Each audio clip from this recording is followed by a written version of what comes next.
6 గెలిచిన మీరు, 19 గెలిచిన మేము.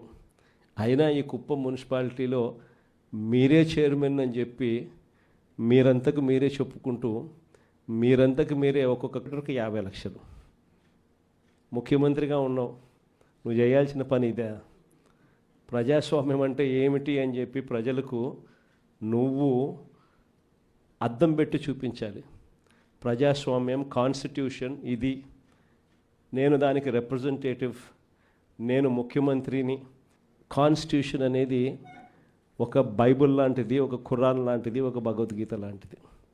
ప్రతి రాజకీయ నాయకుడు ప్రమాణం చేసేటప్పుడు కూడా చెప్తాడు, కాన్స్టిట్యూషన్కి నేను లోబడి ఉంటాను అని కూడా ప్రమాణం చేసి కూడా చెప్తారు.